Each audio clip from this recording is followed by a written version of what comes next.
Muy bien, en esta nueva semana, bienvenidos siempre a los que se conectan, a los que nos ven posteriormente. Nos han mencionado que varios nos ven posteriormente. Eh, los que nos conocieron a través de YouTube también, bienvenidos a esta nueva enseñanza de la porción. La Torah trae una porción muy interesante en esta semana llamada Naso. Y dentro de la porción hay un tema muy interesante y vamos a hablar acerca de la vida de Sansón. La historia de Sansón, que está en el libro de Jueces, es el comentario de la porción de la Torá, porque la Torá precisamente habla el voto del Nazir o del Nazareato. Muy conocido, creo que todos en Occidente hemos escuchado esa palabra. Por favor, no la confundan con Nazareno. Nazareno es los oriundos de la ciudad de Nazaret, de donde precisamente fue criado el Mesías Yeshua, donde vivían sus padres Miriam y Joseph. No se confunda con Natsir. Natsir significa dedicado a Dios. Yeshua no fue un nazareo. Sí lo fue Sansón, el profeta Samuel. Vemos también a Juan el Bautista. Antes de nacer fue consagrado.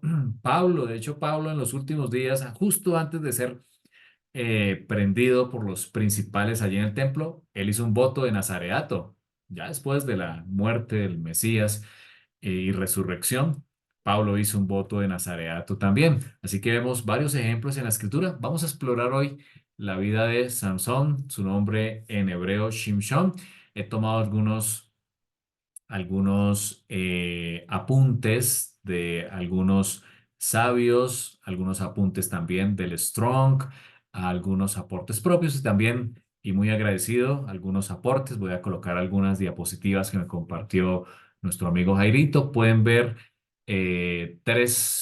tres videos de la historia de Samson, también el canal de Jairo Torres, ahí lo pueden buscar. He tomado también algunos aportes que me compartió para poder complementar algo de lo que queremos decir. La historia de Sansón tiene muchas aplicaciones en nuestra vida.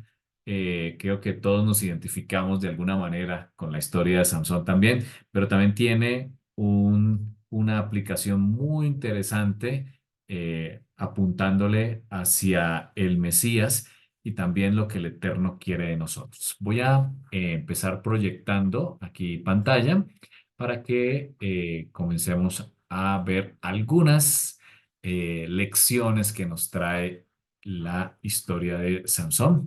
Permítanme un momento y voy a compartir toda la pantalla, dado que voy a ir a varios documentos para que podamos eh, tener el cuadro completo. Muy bien, aquí estamos en la historia de Sansón, en hebreo Shimshon, y voy a ir primero a lo que nos habló la porción de la Torá, que leímos todo Israel leyó esta semana esta porción del Nazir o del Nazareato. En esta porción del Nazir, está ubicada en número 6 desde el versículo 1 al 21 se habla acerca del el, el Nazareato. Y ahí se habla en los primeros versículos 1 y 2 en qué consiste ese voto. Dice los versículos 1 y 2 estoy leyendo en la parte superior. Voy a colocar aquí el puntero más fácil para que todos podamos seguir la lectura. Habló Adonai a Moshe diciendo, habla a los hijos de Israel y diles, el hombre o la mujer. Esto aplica también a mujeres. No hay registros en la escritura tácitos, pero también sabemos que una mujer podía hacer un voto de nazareato. El hombre o la mujer que se apartare haciendo un voto, aquí viene la palabra Nazir en hebreo, Nazareo, se traduce en nuestras Biblias, para dedicarse al Eterno. Ahora, hay dos clases de voto de Nazir o de Nazareato. Uno es por llamado vitalicio. Quiere decir que desde antes de nacer, sus padres decidieron que esta persona estuviera consagrada o haciendo un voto de nazareato durante toda su vida. Aquí tenemos a los tres ejemplos que hablamos al comienzo. Está Samson, que lo encontramos ahí en Jueces. Está Samuel, que antes de nacer, su madre Ana hizo un voto. Allí lo recordamos en la historia cuando se presentó ante el templo y estaba orando en voz baja. El sacerdote pensó que estaba borracha. Bueno, ahí conocemos la historia. Se le cumplió el voto. A ella, que también era estéril, interesante, así como la madre de Sansón, así como los padres de Juan el Bautista, que no podían tener hijos. El Eterno, cuando clamamos a Él por una petición que esté acorde a la Escritura, el Eterno cumple un propósito. Y sabemos que Samuel fue un gran profeta. O sea, de esa petición de una mujer que quería tener hijos y le dijo al Eterno que lo consagraría, que él sería Nazir o Nazareo durante toda su vida. El Eterno le permitió tener en su vientre al gran profeta Samuel, que Samuel fue un hombre nazareo durante toda su vida. Y lo mismo encontramos con Juan el Bautista. Elizabeth y el sacerdote Zacarías, pues no podían tener hijos tampoco. El Eterno le dice a Zacarías, allí cuando estaba ministrando en el altar de oro, en el altar del incienso, que ellos iban a tener un hijo, que sus oraciones habían sido escuchadas. Interesante, ¿no? Ellos oraban por un hijo.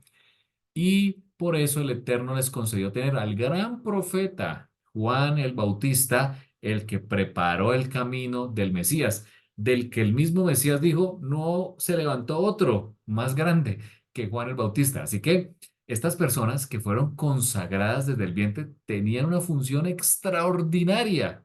Ahora, Sansón también desde el vientre, ya lo vamos a ver, se les dijo que iba a ser consagrado al Eterno. Y Sansón tenía, el Eterno había dispuesto un propósito extraordinario. Iba a libertar a Israel de sus enemigos. O sea, era el perfecto tipo del Mesías en la vida de Sansón, que lastimosamente tomó decisiones equivocadas. eh, de acuerdo a lo que el Eterno quería cumplir. Entonces aquí vemos que un servicio es vitalicio para toda la vida, así como lo vemos en estas tres personas. Pero también se usaba a corto plazo, mínimo un mes podía durar ese, ese voto de nazareato. Una persona podía ir a hacer el voto, cumplir con los mandamientos, ya lo vamos a ver que incluía el ser nazareo durante mínimo un mes para poder cumplir un propósito. ¿Sí? Por ejemplo, aquí vemos Pablo hizo un voto de nazareato, lo vemos al final del libro de Hechos, que él fue, presentó las ofrendas, hizo el voto y estando allí fue que lo cogieron y lo llevaron preso a Roma para su posterior muerte. Ahora, ¿qué características tiene el nazir, el nazareo, de acuerdo a la Torá? La Torá dice que tiene que abstenerse de tres cosas. Número uno, de vino. Eso incluye comer uvas o cualquier derivado de la viña, ni siquiera la cáscara podía comer una persona, ni el vino, dice, ni el sidra, traducido en algunas Biblias como la cerveza, no podía tomar nada que estuviera relacionado ni con el vino ni con la sidra, ni el fruto, ni la uva, o sea, él no podía tomar un jugo de uva, ni la cáscara. Ahora, hay algo interesante en la vida de Shinshon, lo vimos hace un año cuando estábamos viendo la Parashá, eh, que Samson nace en la región donde él nace, es una región donde se siembra las uvas, es una región de uvas, de vides, así que para Samson no fue fácil el voto, viendo que toda su comunidad crecía tomando el fruto de la vid y él no lo podía hacer. O sea, no fue fácil tampoco la infancia de Shimshon, pero había hecho un voto, sus padres se les ordenó, el ángel del Eterno les ordenó hacer este voto del nazi. La segunda característica era no cortarse el pelo o raparse la cabeza. Esa es la segunda característica. Así que mientras duraba el voto, ellos no podían rapar su cabeza. Así que imagínense la cantidad de cabello que tenía o el largo del cabello que tenían estos hombres como Sansón, Samuel. Fíjense que Samuel también a veces no lo pintan bien en las historias gráficas, pero Samuel debía ser un hombre con cabellera larga porque era un nazareato y lo mismo que Juan el Bautista. Juan el Bautista, Samuel debían verse como Sansón, hombres de cabello largo porque estaban precisamente cumpliendo el voto del nazareato de no raparse la cabeza. Y lo tercero era abstenerse de visitar a los muertos. Dice la escritura que ellos no podían contaminarse con muertos porque tenían un voto de nazareato. Inclusive si se fallecía un familiar cercano, dice la escritura ya en número 6, su padre o sus hermanos, ellos no podían ir a enterrar a sus muertos. Si alguien súbitamente moría al lado de ellos, se impurificaban y tenían que ir al templo para hacer nuevamente el rito de la purificación. Así que estas son las tres características principales que hombres como Sansón, o Shimshón, el profeta Shmuel o Samuel y Johanán, el inmersor o Juan el Bautista, tenían que cumplir durante toda su vida porque era vitalicio, tenían un propósito para toda la vida. O también aquellos que lo hacían por algún periodo corto, como Pablo, que lo vemos allí en Hechos, tienen que cumplir. Ahora, en caso de que se contaminaran, de que por alguna razón tomaron el fruto de la vid, no se dieron cuenta, cortaron algo del cabello de sus cabezas, o por alguna razón alguien moría súbitamente al lado de ellos, tenían que ir y hacer un rito que incluía raparse toda la cabeza, o sea, volver a arrancar el proceso, raparse toda la cabeza, llevar una ofrenda muy interesante, dos tórtolas o palominos y un cordero como ofrenda sacerdote para hacer la renovación del voto. Y también cuando finalizaban el periodo, en el caso de los que eran de corto plazo, tenían que llevar unas ofrendas, que esto fue lo que llevó Pablo ese día, que lo vemos ahí en Hechos, que él pagó las suyas y la de sus compañeros, un cordero de un año para expiación, una cordera de un año como ofrenda del pecado, un carnero como ofrenda de paz. Eh, Ellos también tenían que, finalizado el periodo, rapar la cabeza, colocar el cabello allí en el altar, bajo la ofrenda de paz. Y además tenían que llevar una canastilla, como vemos allí, una canastilla de tortas sin levadura amasadas con aceite, hojaldre de flor de harina y con aceite. Era costosa la ofrenda eh, eh, al finalizar este periodo del Natsir. Así que tiene unas características interesantes. Estas personas debían abstenerse de ciertas cosas, como lo vemos aquí. Esto implica que debían desarrollar el dominio propio. Ese era, digamos, el espíritu de lo que se buscaba en estas personas que hacían voto de nazareato, que ejercitaran eh, el dominio propio, precisamente para poder ejercerlo en todas las áreas, porque eran personas que tenían un propósito de vida, tenían un propósito en sus vidas para poder cumplir. Ahora, vemos aquí un poco de las palabras del voto del Nazir o el voto del Nazareato. La palabra voto la encontramos en el Strong 5087 y tiene como, o se escribe, en la fonética es nadar, nadar, aquí vemos la palabra en hebreo, nadar, que significa un voto o hacer un voto, que implica una promesa o un juramento. Y nazareo, el Strong 5144, significa nazar. Esta palabra nazar significa dedicar, consagrarse, separar. Implica para dedicarse a uno mismo o mantener sagradamente algo como separado o vivir como un nazareo. Aquí una traducción interesante es autoapartarse eh, para una función específica. De ahí viene la palabra kadosh. La palabra kadosh, que en la escritura se se traduce como santo, implica es eso, explica es algo separado, algo apartado. Cuando encontramos siempre en la palabra santo, es algo apartado. Por eso al pueblo de Israel, del cual tú y yo hacemos parte, se nos llama santos o kadosh, precisamente porque se nos pide ser separados, se nos pide ser apartados de las prácticas mundanales, precisamente porque hay un propósito en nuestras vidas. Aquí vemos el momento en que Sansón, perdón, se les anuncia a los padres de Sansón o de Shimshon que estaban embarazados. Aquí la palabra Shimshon significa luz del sol en el Strong propiamente, o también se puede hablar como un pequeño sol. Así lo traduce también nuestro amigo Jairito, es un sol pequeño o luz del sol, un nombre bien interesante, ¿no? Que se utilizó para el nombre. Ahora, hay algo bien interesante en el encuentro entre el ángel primero se le aparece a la esposa de Manoah y le dice que va a tener un bebé. Eso está en Jueces, capítulo 13. Allí me pueden acompañar en sus Biblias. Eh,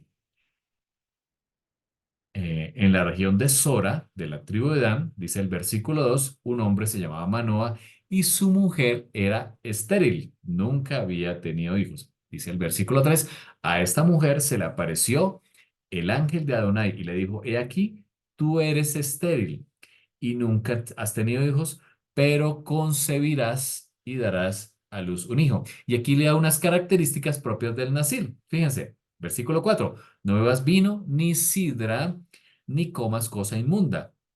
Lo de los alimentos era para todo el mundo, ¿no?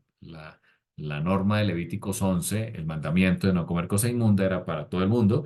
Y aquí concebirás y darás a luz un hijo, y navaja no pasará sobre su cabeza. Aquí está recordando lo de número 6, porque el niño será Natsir. Allá pasa la palabra en el versículo 5, Natsir a Dios desde su nacimiento. Aquí viene el propósito. Y él comenzará a salvar a Israel de mano de los filisteos. El propósito de Sansón era liberación, era un libertador, era un tipo del Mesías. El Eterno quería traer un libertador en ese momento, ya que había una opresión fuerte de parte de los filisteos. Ahora, Manoah ahora pidiendo nuevamente que el hombre regrese, este ángel, para que les explique bien. Y de hecho, la oración fue contestada. Dice la escritura que volvió el ángel, versículo 9, a donde estaba la mujer. Ella sale corriendo a buscar a Manoah, lo trae a donde está el ángel y el ángel nuevamente le dice que la mujer, versículo 13, se va a guardar de todas las cosas que yo dije, no tomará nada de lo que procede la vid, eso es parte de la Torá, del mandamiento de la Torá, no beberá vino ni sidra, ni comerá cosa inmunda, guardará todo lo que mande. Ahora, aquí viene algo interesante en el versículo 17, cuando Manoa le dice al ángel, ¿cuál es tu nombre? Para que cuando se cumpla tu palabra te honremos. Y el ángel de Adonai respondió, ¿por qué preguntas por mi nombre, que es admirable? Muy interesante la respuesta que da este ángel. Y precisamente la respuesta está en Isaías 9:6. Isaías 9:6 nos habla de una profecía bien interesante referente al Mesías, cuando dice que un niño nos es nacido, hijo nos es dado, y el principado sobre su hombro, y se llamará su nombre, ahí dice, admirable, su nombre admirable, consejero, Dios fuerte, Padre eterno, príncipe de paz. Aquí, de acuerdo a la escritura y a lo que algunos interpretan, el ángel de Adonai, el nombre del ángel de Adonai es admirable y es el mismo que se le da al Mesías. Así que muy probablemente el mismo Mesías es el que llegó a dar este anunciamiento de alguien que iba a ser como él. un libertador. Muy interesante lo que ocurrió aquí. Quiero tomar algunas de las lecciones de la historia de Shimshon, de Samson, para traer algunas lecciones en estos minutos que nos quedan.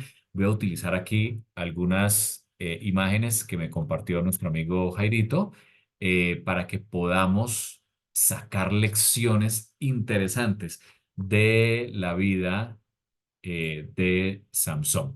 Voy a ir primero a este episodio. Voy a tratar de proyectar. Aquí ya estamos en modo pantalla completa. Samson empieza a decaer. No podemos hablar de todos los detalles por el tiempo, pero Samson empieza a decaer. Lo encontramos que él, por supuesto, el Eterno tenía un propósito. Y el Eterno, aún a pesar de nuestros errores, y siempre lo vemos reflejado en los personajes de la Escritura y en nuestras propias vidas, a pesar de los errores, Él utiliza nuestros errores para su propósito. O sea, el Eterno, la misericordia del Eterno es muy grande.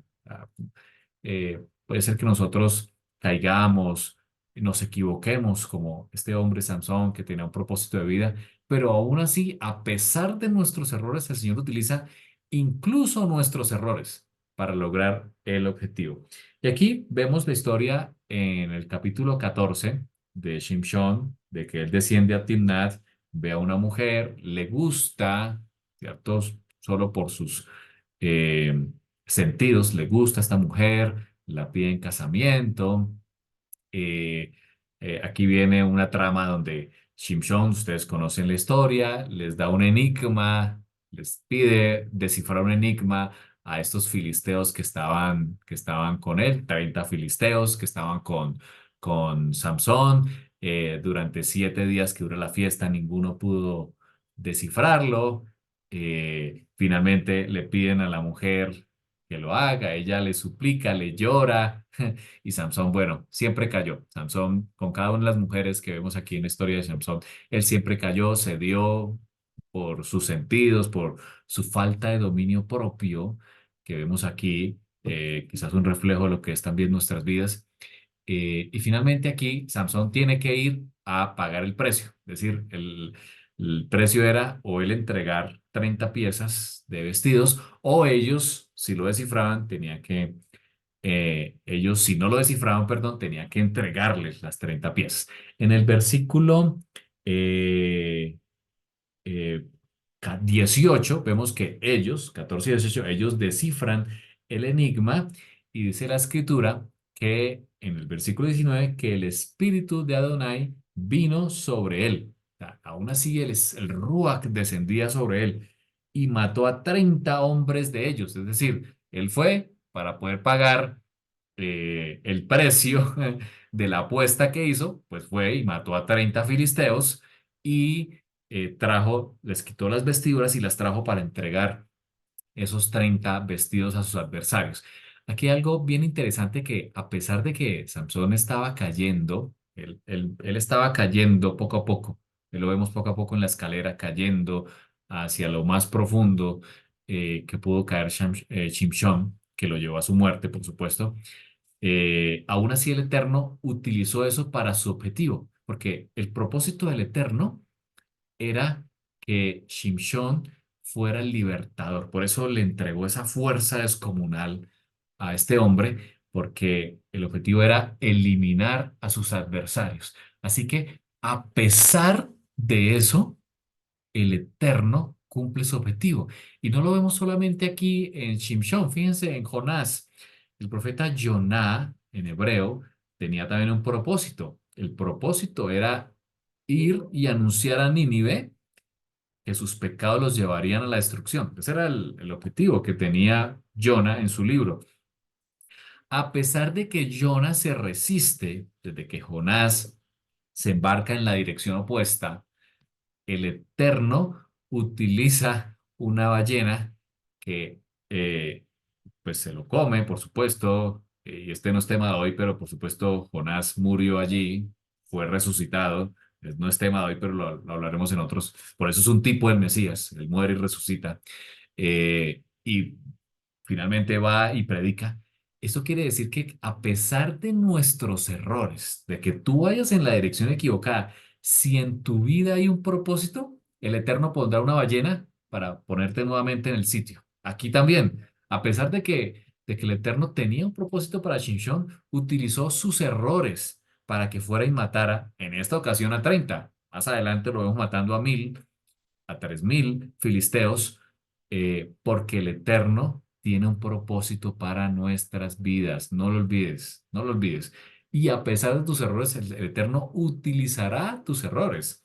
El problema de tus errores es que llevan consecuencias para tu vida, pero aún así el Eterno cumple su propósito. El Eterno tiene el control del universo. Y lo que sucede es porque hay un propósito para la humanidad. Y aquí vemos en este versículo que Shimshón fue y mató a 30 de ellos, les quitó las vestiduras y fue y pagó los 30 vestidos que debía. Eh, es muy interesante la historia de Shimshón, cómo desborda no solo pasión por sus sentidos, porque se deja llevar por estas mujeres. Número dos, sed de venganza que desborda en esta historia y utiliza su descomunal fuerza para ir y ejercer venganza varias veces. Y aún así, a pesar de que pareciera que fuera un hombre que solo se dejaba llevar por sus instintos, el Eterno lo utilizó para sus objetivos. Ahora, aquí hay algo muy interesante en el comentario que Jairito nos escribe. ¿Qué quiere decir este evento de los 30 vestidos? Y Jairito hace una comparación bien interesante con el Mesías. Voy a leerlo. Al no aceptar al Mesías y su justicia, entonces les paga con 30 vestidos de ellos mismos, que son su propia injusticia, su inmundicia y poder de perdición. Aquí hay un símil bien interesante de los 30 vestidos con las 30 monedas de plata que Judas Iscariote, uno de los discípulos del Mesías, fue y pagó. Lo leemos en Mateo 26, 15 y 16. Uno de los 12, Judas Iscariote, fue a los principales sacerdotes y les dijo, ¿qué me queréis dar si os lo entrego? Una situación muy similar, ¿no? Fíjense el símil con la historia de Shimshon. Y él les dijo, ellos dijeron, perdón, 30 monedas de plata. Aquí nuevamente aparece las 30 monedas de plata. En el caso de Shimshon fueron los 30 vestidos. Mateo 27:3 dice, Judas, el que lo había entregado, al ver que habían condenado a Yeshua, sintió remordimiento y ¿qué hizo? Devolvió.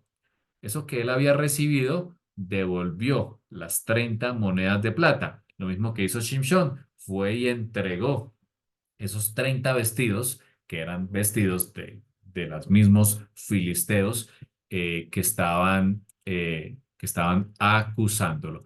Dice el versículo 9 de Mateo 27, se cumplió lo que el profeta Jeremías dijo. Tomaron las 30 monedas de plata, precio en que lo tasaron los de Israel.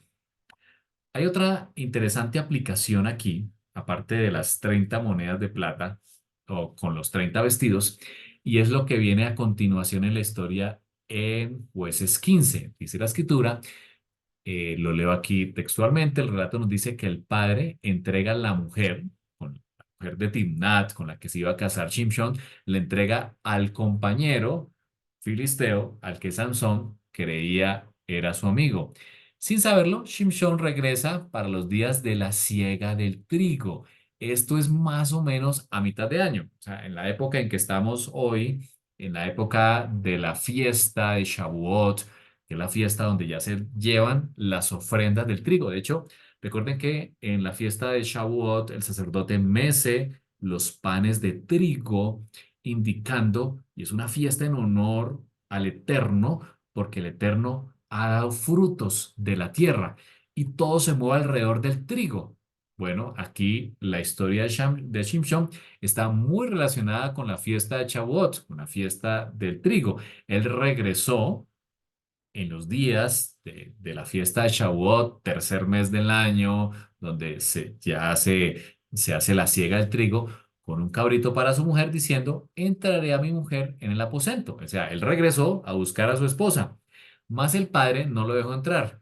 Le ofrece la hermana menor, ya que había entregado la suya a otro.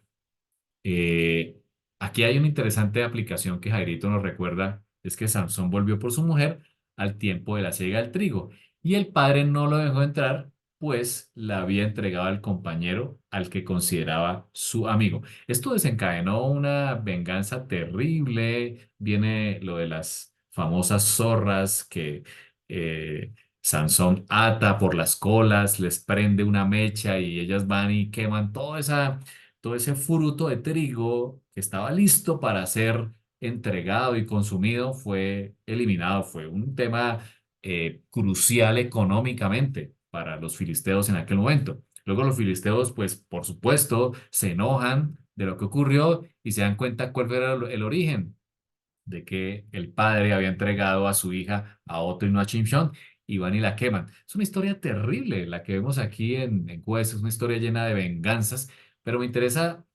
mucho este símbolo que Jairito nos recuerda, que Yeshua se muestra también en Apocalipsis 14, vamos a leerlo, con una hoz en su mano, es decir, eh, como el símbolo de la siega. Apocalipsis 14, versículo 14, miré aquí una nube blanca y sobre la nube uno sentado, semejante al Hijo del Hombre, que tenía en la cabeza una corona de oro, muy interesante estos símbolos, ¿no? Y en la mano una hoz aguda, o sea, una hoz que ha sido muy bien afilada.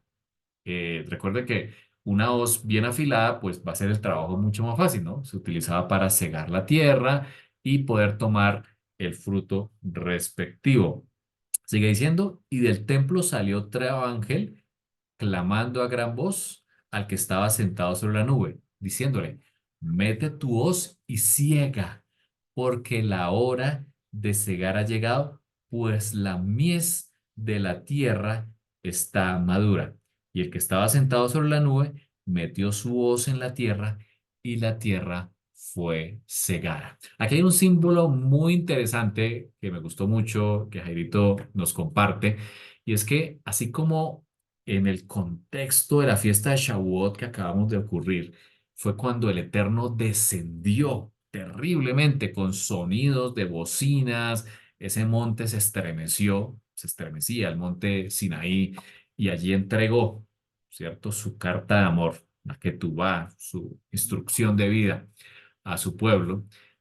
También un día como ese descendió el Ruach del Eterno, el Espíritu del Eterno, desciende sobre los que están celebrando la fiesta de Shavuot o Pentecostés, desciende también con una ráfaga de viento fuerte, dice el libro de Hechos, capítulo 2, y entrega, el Espíritu desciende, son bautizados con el Ruach para que salgan a hablar. Lo mismo que fue dado en Sinaí. En Sinaí el pueblo recibió el Espíritu, el Eterno y su palabra misma para ir y predicar. Eso está en Salmos y está en Hebreos 3 y 4. Usted puede ver que el objetivo era ir y predicar las buenas nuevas. Lo que hacían los primeros discípulos de ir y dar las buenas nuevas, pues la misma Torá. La Torá no ha cambiado, siempre ha sido la misma. Y también, después del evento en el Shavuot, en el Pentecostés, ahí en Hechos 2, también ellos salieron a hablar, a predicar. Muy interesante que también se utilice el contexto de Apocalipsis 14, el contexto de la siega, para decir que Yeshua también vendrá a cegar la tierra. Muy interesante el contexto que nos da aquí la historia de Shimshon eh, con respecto a la siega del trigo. Vemos que el padre entregó en manos del enemigo a la mujer, quien no fue fiel para llegar a la boda.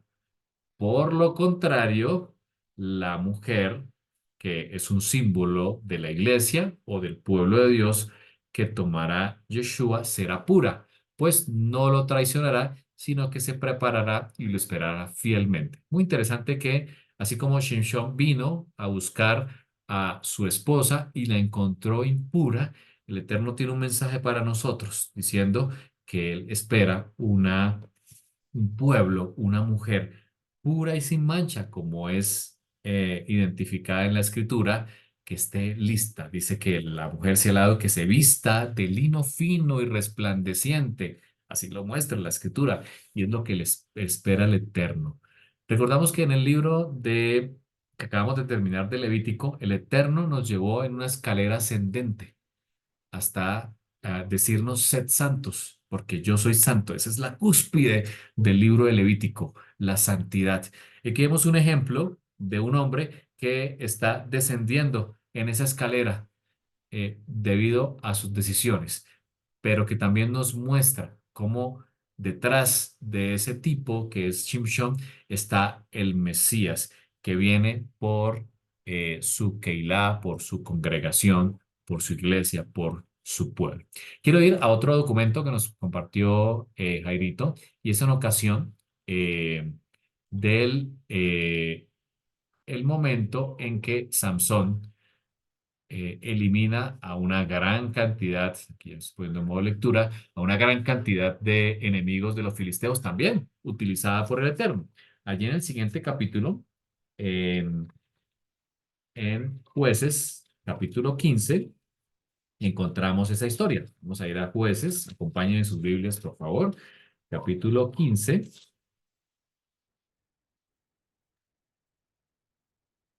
ahí ya estoy. Jueces, capítulo 15, versículo 16. Eh, Dice la escritura, versículo 16. Versículo 16 dice, aquí la tenemos proyectada. Leamos desde el versículo 15. Y hallando una quijada de asno, fresca aún, un asno que acababa de morir, extendió la mano y la tomó, y con ella mató a 1000 hombres.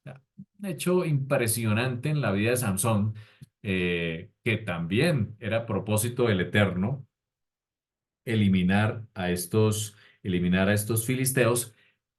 Samson coge una quijada de un asno y mata a 1000 filisteos. Muy interesante lo que el versículo 16 nos dice. Samson dijo, es un dicho de él diciendo, con la quijada de un asno, un montón, dos montones.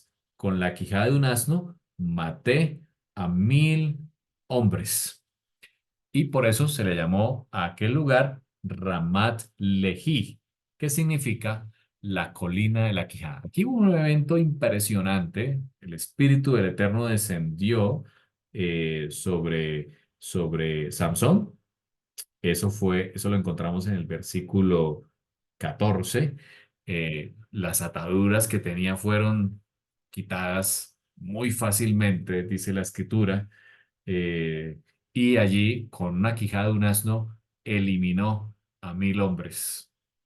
Ahora, hay algo interesante en este versículo que Jairito nos comparte, donde Samson dice, con la quijada de un asno, un montón, dos montones, con la quijada de un asno. Y aquí está una de las aplicaciones que podemos tener. Perdón, un segundito, organiza aquí. Ahora, ¿qué significan estos 1000 hombres y por qué Sansón dice dos montones? Estos representan a los enemigos de Dios y de su pueblo. Son ejecutados con el poder que Dios da al juez Sansón. Recuerden que Sansón se nombra en la escritura como un juez. De hecho, el versículo 20 dice que juzgó a Israel en los días de los filisteos 20 años. 20 años, Sansón fue el juez. Después de este episodio, se convirtió en el juez. Muy interesante.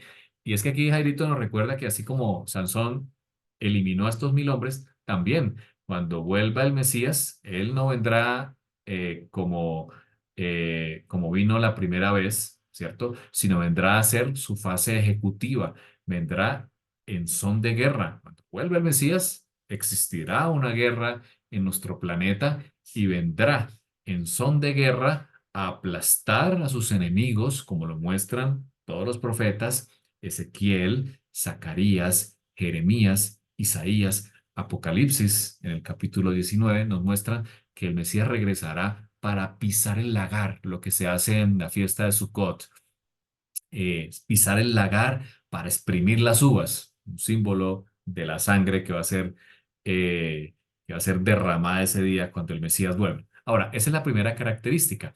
Lo segundo, muy interesante que Jairito nos recuerde es que habrán dos montones.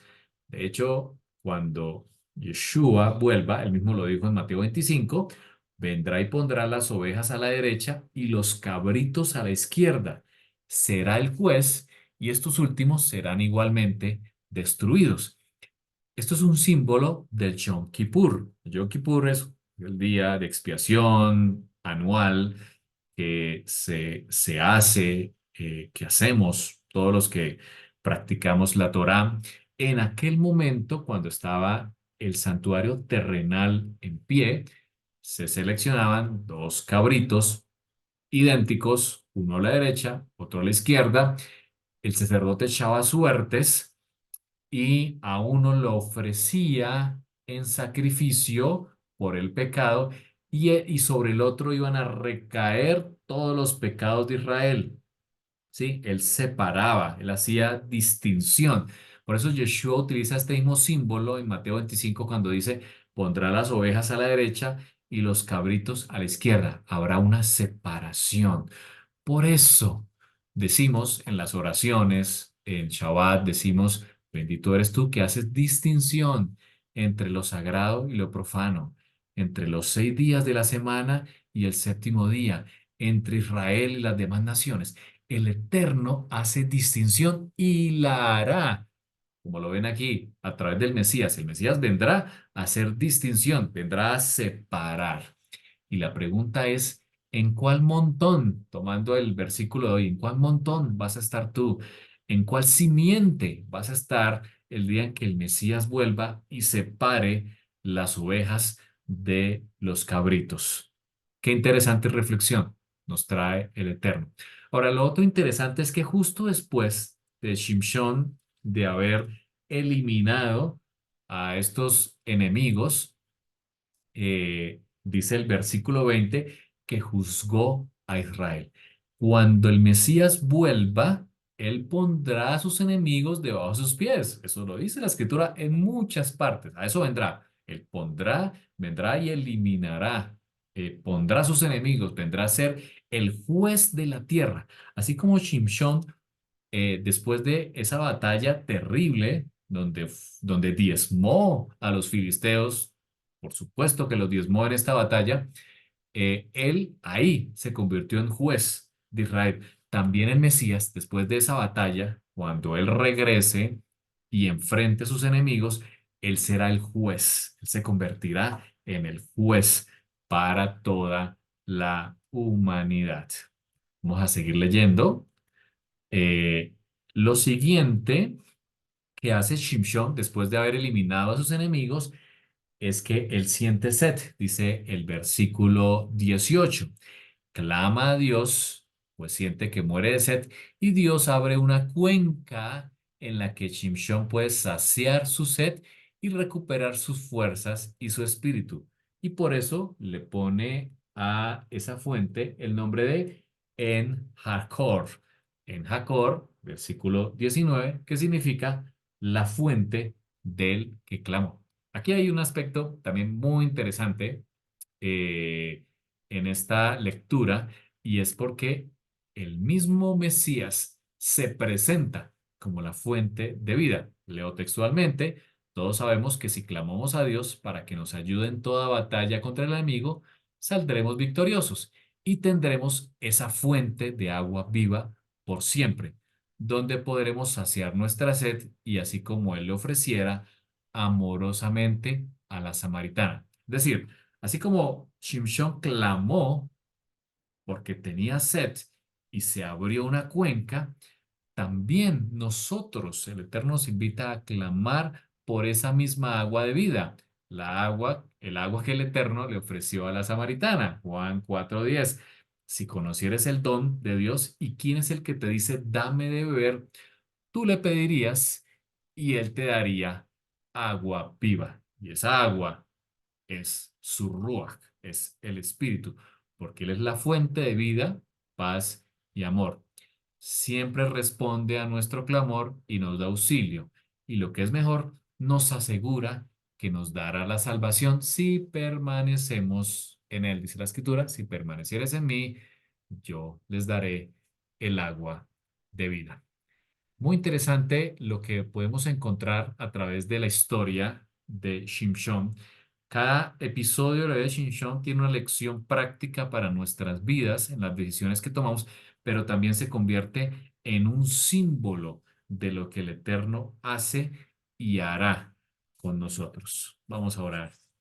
Padre, gracias porque nos permites estudiar la vida de este juez de Israel que a pesar de que tuviste una gran misión para él como Natsir, eh, para poder enfrentar a sus enemigos, a pesar de los errores que también nosotros cometemos, cumpliste objetivos al matar a 30, luego a 1000 y finalmente a 3000 justo en su muerte. Padre, tú tienes un propósito también para nosotros. Permítenos tomar decisiones correctas, Señor, atados a los frutos del Espíritu, especialmente en el dominio propio. Gracias, Señor, porque a pesar de los pecados, Shimshon aparece en Hebreos 11 como un héroe de la fe. Pero también lo más hermoso que vemos en la historia de Shimshon es el reflejo, es el tipo que anuncia al Mesías, al que nos libertará de nuestros enemigos, el que está dispuesto a dar su vida, el que abre las cuencas y nos da su rúa, el que finalmente aplastará y pondrá a sus enemigos debajo de sus pies. Padre, anhelamos el Mesías, que sean nuestros días. Mientras tanto, Señor, pedimos tu Ruach, pedimos que se abra la fuente, así como clamó Shimshon, nosotros hoy también clamamos por la fuente del agua de vida para nuestras vidas. Señor, danos de tu espíritu para tomar decisiones correctas atadas a la Escritura. Gracias, Señor. Bendice a quienes escuchan este mensaje, que seamos también llenos de tu Ruach, así como descendiste sobre Shimshon, sobre Samson. Alabamos tu nombre. Lo pedimos en el nombre del Mesías Yeshua. Amén y amén.